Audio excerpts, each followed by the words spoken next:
My dear, that means all of you in Kyabram, and Marigold, who I hope will be there when this record arrives. It gave me such great pleasure, George, when Rosemary told me that you had suggested I make a recording and send it to you in time for Marigold's visit. Well, you asked for it, so here goes. Little did I think when I bid you all goodbye, it would be for such a long time. A trip to Canada with only $200. Why, that wouldn't last 3 months. Now, 2 years later, having traveled over 13,000 miles and lived off the fat of the land, and how, I'm planning a 5 or 6 months trip to the States and then England and hopefully Europe before I sail for good old Aussie. All this, of course, DV and another job, which I was lucky to get the other week. Traveling in the States will require much more money. I haven't nearly as many relations there as I have in Canada. And now a little about my latest job. I answered an ad in the paper for a cook. I'm always willing to try everything once. I was asked if I could call the person the next afternoon. I could and did. So did 10 others. Mrs. Nichol asked for qualification and experiences. I said I had cooked for 8 people in Barhead, Alberta, or canteen during the war. I didn't ruin food, was neat, clean, and tidy, and I would do my best. We talked a while and then I left, not expecting to hear from her again, what with 8 or 10 professional cooks darkening her doorstep. Next morning I got up at 9:30 and after breakfast began to make other plans regarding a job. At 11:30 the phone rang and Mrs. Nichol asked if I really wanted the job. Of course I did. Can I start on Tuesday? Oh yes, I can.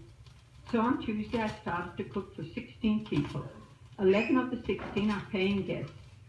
All elderly ladies from 65 to 90 years of age. All in good health, very pleasant, fond of their food, wanted well cooked and attractively served.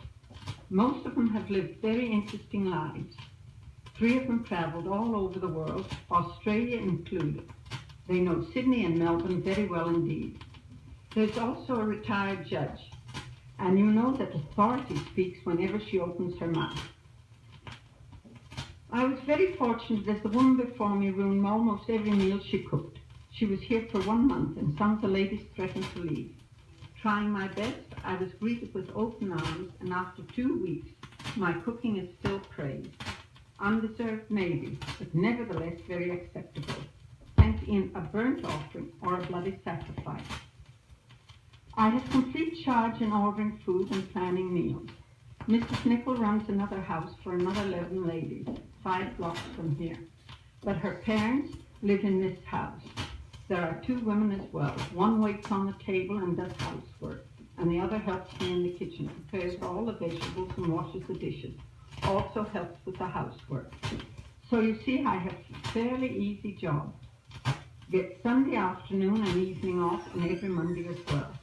And an hour or 2 in the afternoon. My boarding room and a good wage.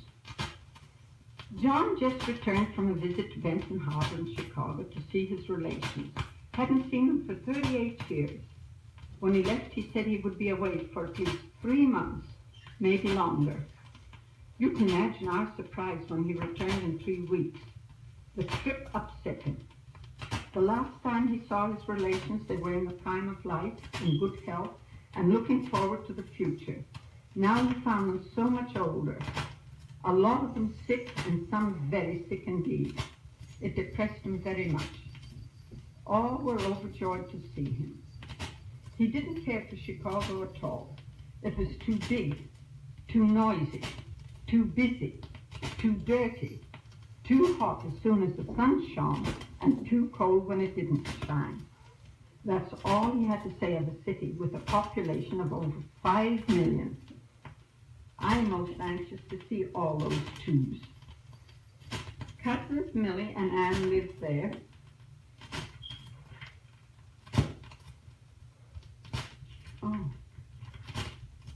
And are looking forward to showing me Chicago and district, but not as much as I am looking forward to seeing it. Time flies so fast I can't keep up with it. 2 weeks later, Tony and Selma arrived from Kalmar on Friday, and Joe and Sarah on Sunday.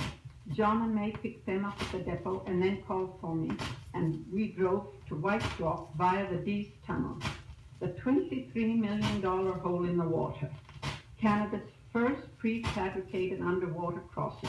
It is 1,200 feet long, was first opened for public traffic on May 23rd. From 7 a.m. Saturday until midnight Sunday, the tunnel was toll-free.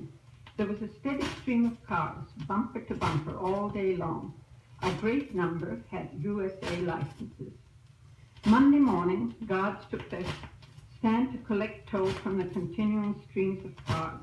Nothing happened, and very little has happened since. The public thinks 50 cents is too much to pay every time you enter the tunnel, so most of them are traveling as before. There are 3 toll bridges in Vancouver. It makes traveling to work very expensive. It was a lovely day, and we all enjoyed the trip.